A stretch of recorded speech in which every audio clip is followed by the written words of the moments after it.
This week on the program, Denny Does Dover, leading to the inevitable question, is this his year again? Ryan Preece's day goes up in smoke. Could this be the return of crappy parts? And we remember a fallen rookie gone too soon. Welcome to Speed Talk Live, which isn't really live, but a poorly produced podcast where we talk about NASCAR and all things racing. And occasionally we have a special guest or two, when we can get them to show up. Sit down, strap in, pull those belts tight. Speed Talk Live is on the air. Pace car is in. Green flag, green flag, green flag. All right, welcome everybody. So glad you could join us today, whether you're watching or you're listening, or however you're here. We're glad you're here. We got a lot to cover today. We're going to talk about Dover. We're going to talk about some IndyCar stuff. We're also going to look forward to Kansas. I'm Greg Engel, editor of CupScene.com. And as always, joining me today, my favorite law student across the pond in merry old England, Owen Johnson. Hello, Owen. How are you, my friend? Hey, Greg, and great. It's great to see you. Good to see you, my friend. I know you've had a long week, some exams and stuff going on. So we will, and it's also late over there. So we won't keep you too long, but sorry, pal, we got a lot to talk to. And I know you're excited about it, so it's okay. It's not like you're, studying law stuff right now, which I'm sure is exciting in its own way, but not as exciting as talking about Dover, which was Sunday. Denny Hamlin won like they did in Richmond. His crew got him out first, and that helped. He passed Kyle Larson late in the going, and he was able to get past Larson. Yeah, I'm trying to think when that was. We had a few pit stops afterwards. I think Larson just did a much better job than I did after that moment when we gained some track position. That was a key moment for sure. Then we came out on pit road with the lead, and then at that point, I can't remember what happened after that. Oh, we led, and then we had another pit sequence under green, and Kyle just beat me pretty bad coming to pit road, and at that point, he took back over the lead. But I just felt like my car was so good in the short run that I wasn't really worried about when we came out behind Kyle, even though there was only 60, 70 laps left. That's easy for me to say because I think he's probably one of the best at defending his spot. But I just was confident in how fast my car was. The pit crew just did a phenomenal job, and they're part of the reason why I expect to win every single week. Is that I know I've got one of the best pit crews, I've got one of the best teams, best engineers and crew chiefs. So there's no reason I shouldn't expect to win. As long as I do my job, then we're going to be part of the conversation. So it's a fun time, and this is certainly more of a team sport than it's ever been. He's now a 3-time winner on the season, just like William Byron. And the thing is that starts the conversation that happens every year when Hamlin starts winning, as that, and that is, can he win a title? I mean, it's his third win in 10 races. So does this mean this could be Denny Hamlin's year? So let's examine that. Hamlin he's off to one of his best starts of the year. He's had a 2-decade career. 3 wins for Joe Gibbs Racing this year so far, like we mentioned in the first 10 races of the year. We can't forget he won the Clash, which doesn't carry any points, but technically that makes it 4 wins for the season. This was his 54th career win. And by the way, he predicted it on his own podcast, Babe Ruth style, which I thought was fantastic. He also did it back in, I believe it was 2020. Back then he kind of predicted, and I forget where the race was, but he did that. Brad Keselowski won the 2012 championship, and he only has 3 top 5 finishes since then, and he's been winless since 2021. And in that, Hamlin also has 3 Daytona victories to none for Keselowski. Kenseth only won 1 race when he won his Cup championship. But he's won 39 career races. And of course, Dale Jarrett won 4 of his 32 career races in his 1999 championship season. Labonte brothers, Terry Labonte won 22 times in an era where Slow and Steady won the championship race. If you guys remember that, it used to be there was no playoffs. They just did the points all year, and you could actually lock up the title a couple races before. So I wonder, with Hamlin would trade careers with like Martin Truex Jr., who's a 2017 champion, or maybe 2022 champ Ryan Blaney. I mean, they both have titles, but less wins. So he's 43. Junior Johnson and him are the only drivers in the 50 Cup win club without a championship. He's tied now Lee Petty for 12th on the career wins list. Only Kyle Busch and recently retired Kevin Harvick are ahead of him. So, can Hamlin finally win the title this year, or is he happy just winning races? Yeah, I mean, listen, I know that I'm a championship caliber driver.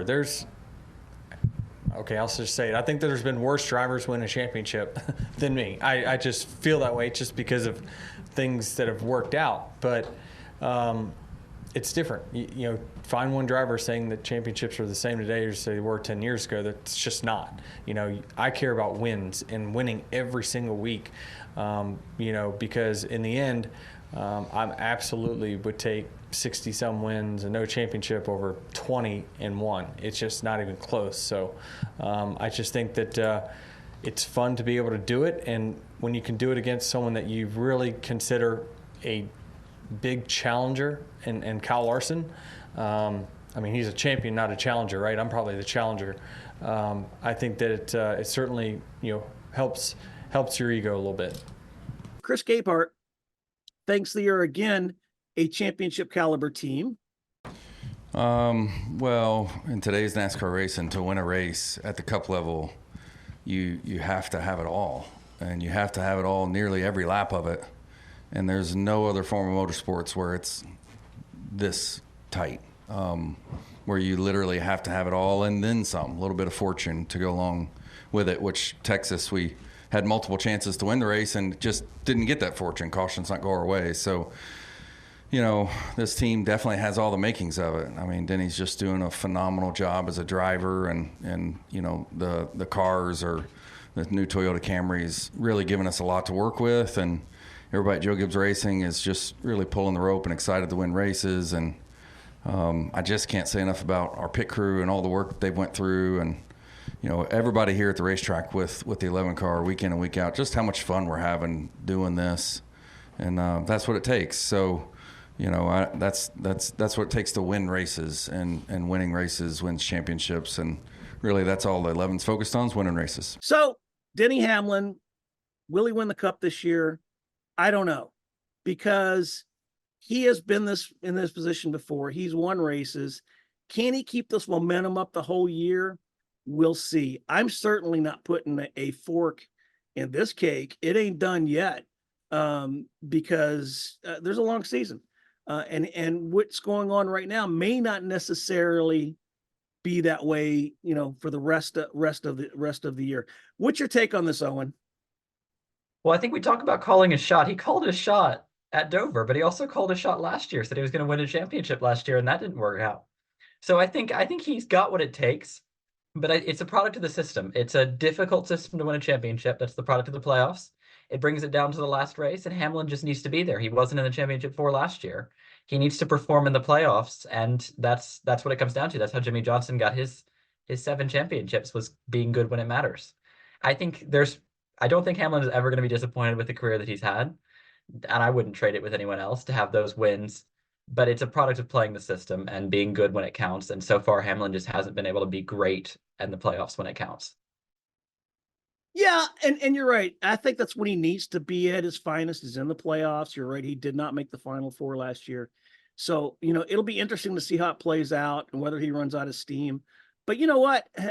Denny Hamlin winning a Cup title, it'd be a great story. but there's certainly others that are just as worthy out there who could also do it. Yeah.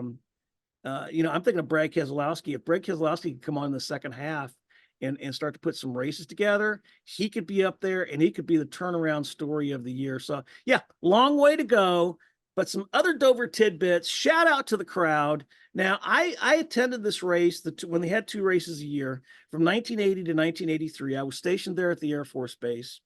My wife and I used to go to both races. We used to spend $15 to set up in the turn 4 grandstands. Loved it, had a great time. And that was when they would hold hundreds of thousands of people. Now 54,000 is pretty much a full house. They had that there this weekend. Of course, they're down to 1 race a year. And it's the same thing that happened at Darlington. For those of us that remember a couple years ago, Darlington was in ICU, man. They took away 1 race, and the only race they had was on Mother's Day, which was supposed to be a nail in the coffin, so to speak. Didn't happen. They installed lights there. They upgraded the track, the facilities, and now it's a crown jewel. They've got their 2 races back.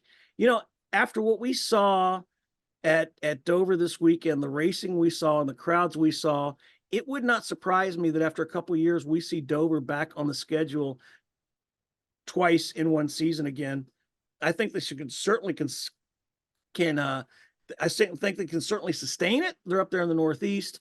Get a lot of people from New York, New Jersey, those areas that can come down there who may not necessarily want to go to Pocono in the middle of the summer. So we'll see. We got another year to wait. The other story that I liked that come out of there was Carson Quatful nearly winning the what I thought was one of the best Xfinity races of the year. There was a 3-wide battle with Carson there at the end. He wasn't afraid to stick his nose in it, and I believe that was like his second Xfinity start. Yes. Yeah. So that to me, that guy's a future star. And we got to keep an eye out for him because I think we're going to see him soon. And I think you agree with me, Owen. Oh, definitely. I saw him run his first start at Martinsville. I think he finished top 5 there, either top 5 or just outside. And Dale Jr. came up after the race and was so proud of his driver, said he's the next great talent. I see it. If he can almost win at Dover, hold off on restarts, he kind of lost out on the restarts. But that's just experience. That's just his second race ever. To nearly win a race is really incredible at the highest this level. I thought it was great. I thought the Xfinity race, I mean, the Sunday race was great. I wanted to see Kyle Larson, catch him, get closer to Hamlin at the end, but he just couldn't. But I thought both races this weekend were great, and a lot to see. So let's see what happens next year. But you know what? We got to talk some IndyCar, because we had the Indy scandal going into the Barber Motorsports Park race. Now, Barber Motorsports Park, if you don't know, this is kind of a weird thing because it's a beautiful facility in Alabama, and it's not to take away from Alabama. It's just the first time I heard IndyCar was going to go there to race the Grand Prix of Alabama. You got to chuckle at that, but it's a great race, great facility. They came in there. Team Penske, Joseph Newgarden had his win from St. Pete stripped because they used the push to pass button. And Scott McLaughlin also lost his, I believe he was on the podium there. Second place, he lost that. So coming into Barber Motorsports Park, Joseph Newgarden finally faced the media on Friday. Look at the cupscene.com YouTube. I put that entire news conference up there. It's on our YouTube channel, so you can go watch that. He apologized. Whether it was enough, I think this is a debate that can go on and on and on.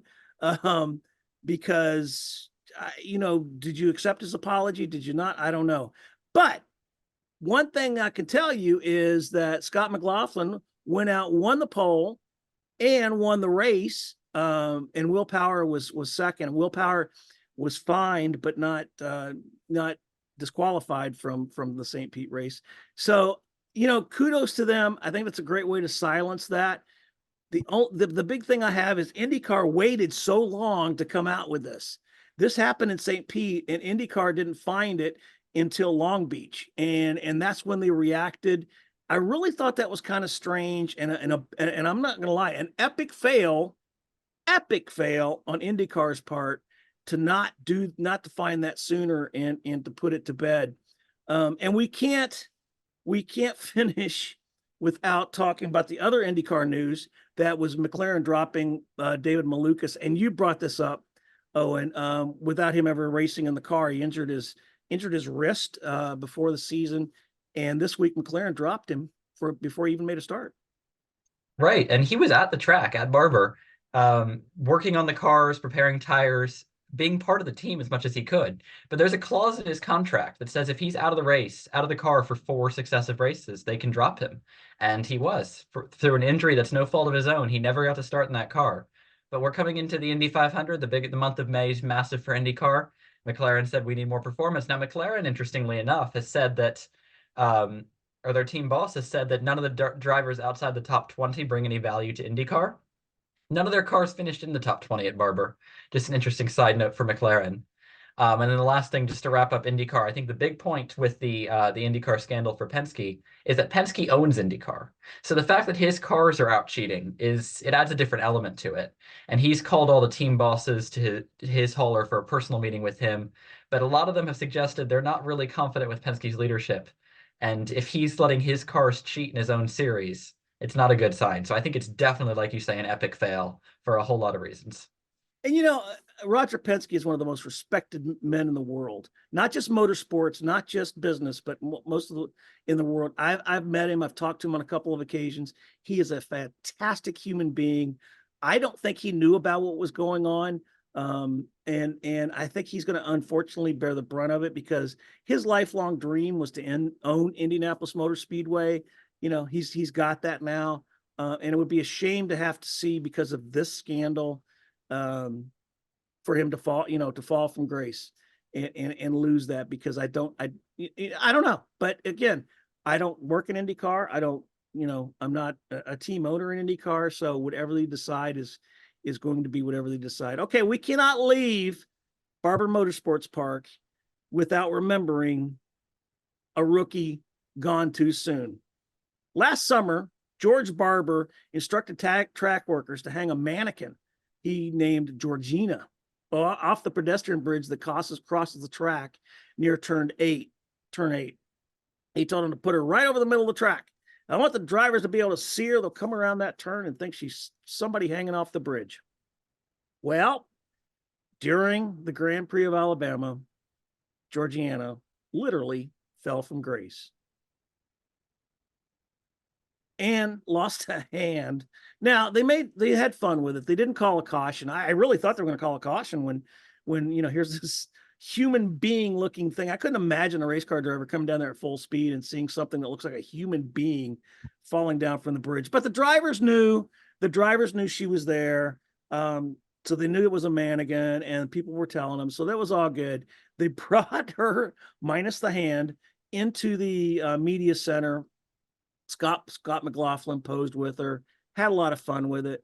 But that was one of those odd things that is away from the racing that you don't see. It kind of harkens back to a couple of years ago at Chicagoland Speedway when there was an orange juice company that blew up a big balloon of an orange out over I believe it was turn 2.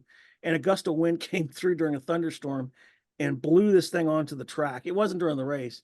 But they had track workers out there chasing this huge orange ball down the track and trying to get. So it reminded me of that. Just rant and rave like you do to the TV during sport.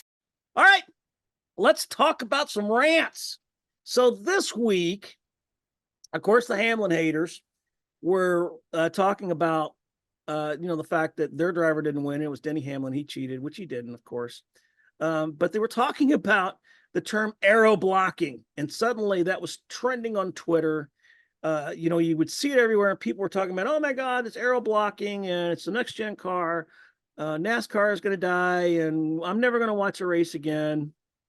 And because now they can aero block, and that's why cars can't pass. So the facts is this: it's always been called mirror blocking, which is part of racing. You put your race car in front of somebody else trying to pass you. And as long as you don't come down and cut them off, which some people have done that, and it's ended up very tragically for them. But when you come down and block a car, hey, guess what? That's part of racing. That's what you do. It's part of the, the blocking of the cars.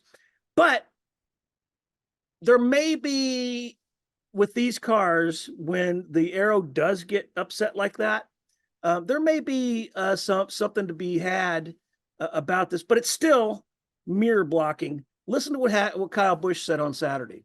The biggest struggle with this car is you can use it more as a defense tool of air blocking and everything else of the guys behind you than being able to go out in front of you and pass the guy in front of you. Like we've seen it at the 1.5 miles even, which we all would probably agree are one of our best racetracks or best shows that we have. But you can literally be catching the guy in front of you and him just start mirror driving and putting his car where you are and not even worrying about where he needs to go forward to pass the guy that's in front of him. So the truth is, clean air has been king for many, many years. So is mirror driving. And even this week, NASCAR Vice President of Competition, Elton Sawyer, said on Sirius XM that nothing's changed. As it always has. It's just the same as it ever was. It's just the terms are different and there's no reason to react. So don't look for NASCAR to react to that. But Owen, you brought up another point about Kyle Larson. Yeah, Larson in his post-race interview talked about the virtual mirror as a problem. So one thing that's new with the next-gen cars is they have a virtual mirror, like a lot of other racing series, where the driver can look, in addition to the physical mirror up on the roof of the car, he can look next to him and see a bigger perspective of the car behind him. Now, I don't think that's going to make much difference. You already have a physical mirror. You already have your spotter. I can't imagine you're looking and studying the line behind you that much, and more than you would through a physical mirror through your spotter. But I think Larson's going to be unhappy as the runner-up anyway. So I don't think there's too much to read into that, but that is another change to consider with the next-gen car compared to the last generation. And, it's something I always said. When you talk to a driver, as soon as they get out of the car, as soon as the race is over, their adrenaline's still flowing, they're upset or they're happy, depending on where they finished. And you're always going to get a different answer. I'm sure if you talk to Kyle Larson today, he may have a little different answer on that. And he's probably done some blocking in the past like that. But here's the whole point of this. It's something every week. Okay. It's like the flavor of the week. At Dega, it was what? Fuel saving. Before that, it was, what was it at Richmond? The new short track package. The new short track package, which is a definite, okay, that's something going on there. But my point is this. It's something every week that people are going to complain about. If your driver doesn't win, you're going to be a little biased and you're going to say, oh, it's because of this. It's because of the next gen car. It's because of, the stars and moon don't align and the sun's out or whatever. And it's going to be the talk of the town until probably Wednesday or Thursday, when all of a sudden we're looking forward to the next race and we're going to forget about it. We can't remember the problems other than the short track package that we've had earlier in the year that people were complaining about. Okay. So this week it was aero blocking. Next week, it could be bubble gum. Who knows? Who cares? Just let them race. Just let them race. Now, before we leave, Jeff Gluck does his poll every week. And I think Dover was there was more people that liked Dover than didn't. But you brought up a good point about Jeff Gluck's poll this week. Yeah, we always look at Jeff Gluck's poll, and I was really surprised that Dover didn't score highly. Since, I thought it was one of the better races I've ever seen at Dover, honestly. But what I thought it's had was green flag pit stops, strategy elements, and a race at the end. And I think that's what a lot of people praised. We talked about COTA earlier this year. That's what a lot of people I saw on Twitter were talking about. That's what's good about that kind of racing. So I'm genuinely not sure what the goal is when we talk about aero blocking here. Should the faster cars be able to drive around the leader? Do we want just to get rid of the blocking in general? This isn't F1. There should be battles, and it should be about using, if you're the leader, about using the air to your advantage. And I talked to Tyler Reddick when we were talking about the short track package at Martinsville, and he told me, there's no fixing it. As long as we're racing with gravity and with air, there will always be aero blocking, and it will always be an element with these cars. So it's just taking it and using it to your advantage. I think especially how quickly we forget the previous generation with the big complaints on, especially the 1.5 miles we're going next week, of air blocking. It's always been a problem. It's always been something the drivers have had to interact with, have to engage with. And it put on a compelling show. So I don't think there's any reason to complain about the finish we saw at Dover.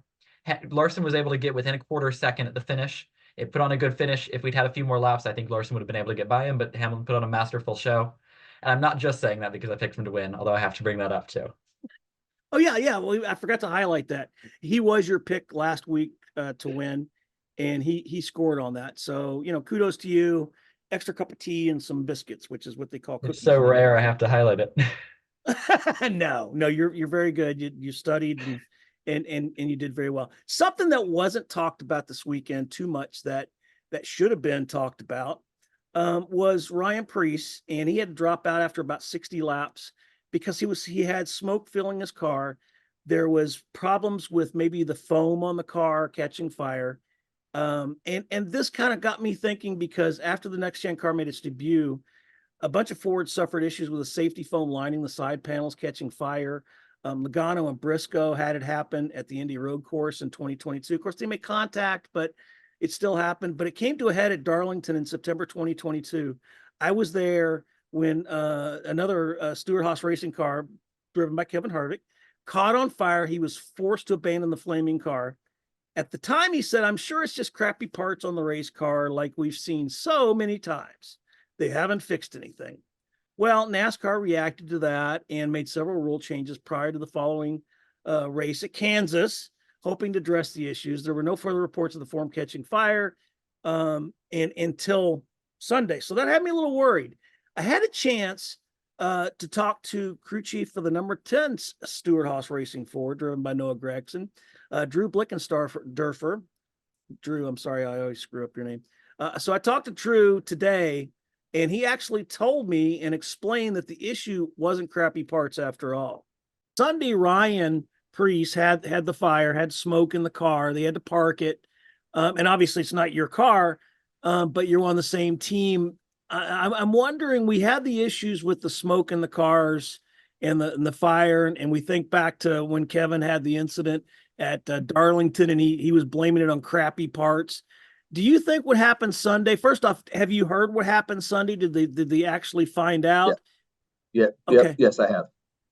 And two, do you think it's indicative that maybe the problems are resurfacing, because that was Ford's that was happening to earlier on, and we haven't had them in a while, and now it's back.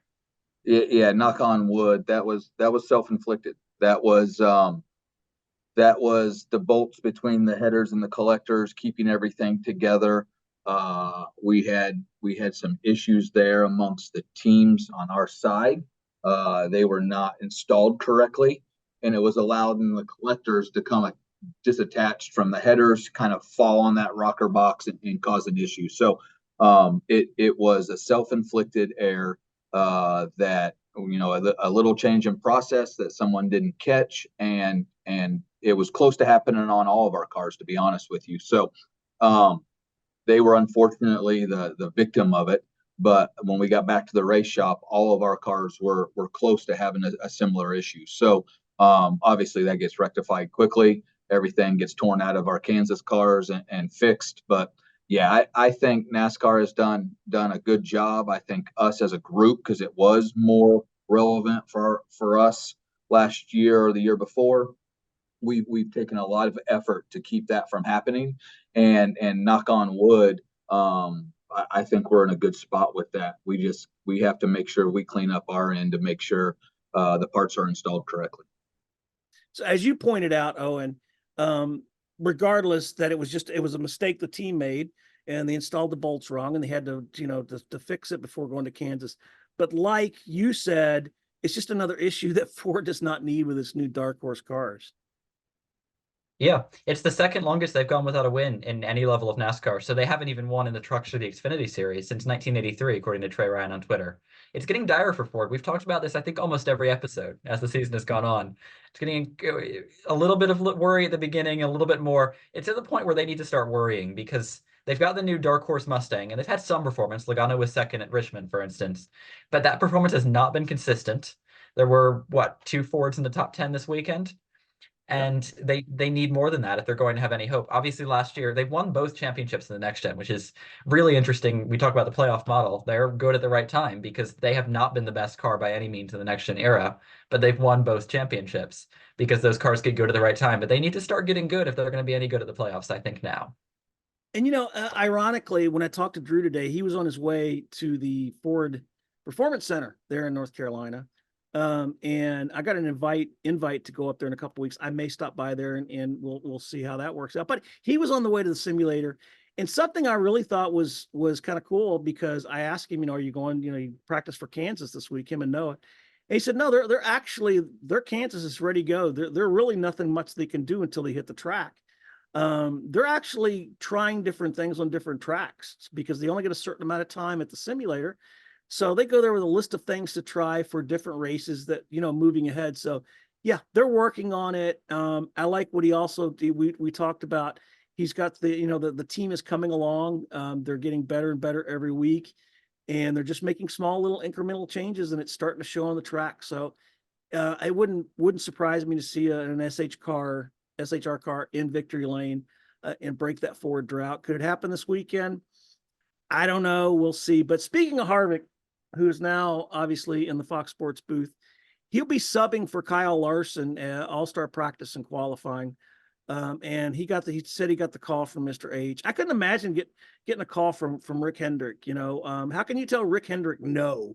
No matter what he calls. I mean, I had an interaction with him a few years ago. I wrote an article for Auto Week, and I quoted him something about, and I forget what it was, but he said something off the cuff.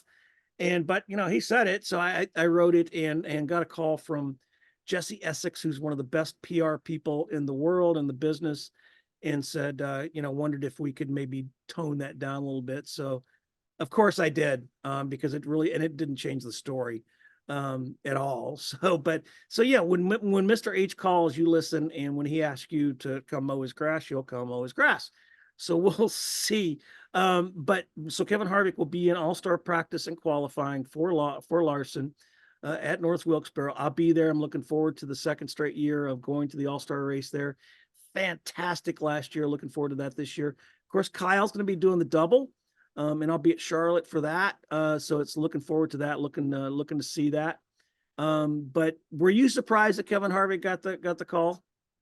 I was a little bit surprised. I mean, especially considering Harvick's a longtime Ford driver, really no affiliation with Hendrick. So I'm surprised that Hendrick didn't get one of the younger drivers in his pipeline. Sorry, like Roger Carruth, who's really performed well in the Truck Series, got that win, or another Chevy driver like Shane Van Gisbergen, who's not going to be racing in the All-Star race at all, despite qualifying for it with a win at Chicago. So, I mean, I get putting Harvick in the car. He's an experienced veteran in the next-gen car. He's probably the most experienced driver you can get with this new car. But I think it's a missed opportunity to let one of your young stars shine. I can't imagine Harvick's going to be able to do that much in a car that he is not set up for him, probably set up for a different driver. I wonder how much he'll be able to do. So we'll see. But I'm really interested to see what Larson can do in an Indy car, the Indy 500. Yeah, I'm looking forward to that. That's going to be fantastic. Kurt Busch was the last one to do it, and I can't imagine not watching the Indy 500 at Charlotte Motor Speedway, which is where we usually watch it. We have kind of a watch party. But I remember Kurt Busch, and he ran as high as sixth, and just fantastic race. So I think Larson's definitely got the potential not to win it. That would be great, but I think he has a potential to do really, really well there. So we'll look forward to that. And I agree with you. I'm kind of scratching my head over that, but I wonder if this would have been a points race, or at a bigger track.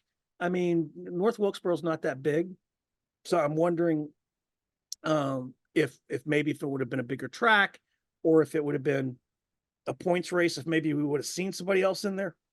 But it's also good Almost PR, more reason right? not to put someone in if it's not a points race, don't you think? Yeah, There's I no mean, harm in it. I don't but know. we're not Mr. Hendrick, right? I mean, Fair. he can freaking do what he wants. So we'll see. All right, another note. Daniel Suarez got his U.S. citizenship this week, so great for him. Welcome to the family. He's self-taught in English. I don't know if you knew that. His English, he taught himself. They highlighted that on the first NASCAR documentary they did on NBC a couple of years back. Oh yeah, well, I knew that without watching the documentary, but yeah. Wow. I remember when he won his Xfinity championship, and he told me that. And his English has got, good for him. I'm really happy, and like I said, he's success and great. So let's look forward now to Kansas, where we're gonna have cliches. It's not Vegas. It's not gonna be as bad as it was at Vegas. But we're still gonna hear some Toto and all that yellow brick road crap. But the defending winner, Denny Hamlin, Owen Johnson's guy, who he picked last week. I am going to go with Truex, who was third at Dover. He looked good the last few races this season. He swept the 2 Kansas races in 2017, but lost a tire and crashed out there in the fall. So he has a little bit of confidence going into Kansas. Yeah, for sure. I felt really good about our car there last year, and it didn't last very long with the tire issues. So, Kansas is a really fun racetrack. It's a place where you can move around, tires wear out, it gets slippery. It's a fun place to race, and at the same time, I think it's a real measuring stick of your cars and where you're at. It takes everything to get around there. You got to have horsepower, downforce, a good setup with a lot of tire grip and things like that. So it's a big challenge, and usually the guys that have the fastest cars are up front there. So hopefully we'll be one of those guys, because it seems like our Camrys have been really strong this year. All right, speaking of Truex, Owen, you wanted to make a point. Yeah, talking about Truex, let's talk about Ryan Truex, who's Martin's younger brother. He won the Xfinity race at Dover. That's 2 years in a row now that Ryan Truex has won the Xfinity race. I think it's time he has a full-time ride. He ran 8 races last year, mixed schedule with a couple of teams, mostly JGR. But he's proven that he can not only win, but he can back it up. I want to see him driving more than 8 races. I think he deserves it. He clearly has the talent. And it doesn't matter if it's Xfinity. I would like to see him in a Cup car at some point, but I think he has some of that talent of his older brother. I'd like to see him run a full season, get more experience in the car, because he clearly can do it. But talking about Kansas, my pick has to be, he got me the win this week. It's got to be Denny Hamlin again, and I'm going to go with the stats on this one. He hasn't finished outside the top 5 once in the last 5 races at Kansas, and obviously he carries some momentum from Dover. So I think Hamlin's going to do it for me 2 weeks in a row. Yeah, so there you go. I'm picking Truex. We're still sticking with the JGR team. We're not mentioning a Ford, but we don't have to worry about him catching on fire. So there's that. And speaking of Ryan Truex, by the way, his hair is fabulous. That's one reason I want to see him in a Cup car. His hair is fabulous. Good looking kid. Yeah, I'd like to see him in Cup too. So, all right, there you go. Owen's picking Denny. I'm picking Martin. Who are you going to pick? I don't know. Leave us a comment down below. Let me know who you're going to pick. Owen, I appreciate your time, my friend. Great as always. I'm glad finals are over. Hopefully you can get a little time to relax this coming week. Always great to be on. Not quite over, about halfway done, but we're making progress. There you go. All right, my favorite law student. Thank you, my friend. I appreciate it. Thank you. Make sure you subscribe. If you have any comments, anything you need from us, you want something to discuss, you have a question after the race, put it in the comment below. Or my DMs are open at Cup Scene on Twitter. Let us know there. We appreciate it. We will see y'all next week. Have fun at Kansas. We'll talk to you next time. Peace out, everybody. Thanks for listening to Speed Talk Live. For questions or just to tell us how bad our production is or to leave other feedback, leave us a comment below. For all the latest NASCAR news, visit www.cupscene.com. Until next time, peace out and let's go racing.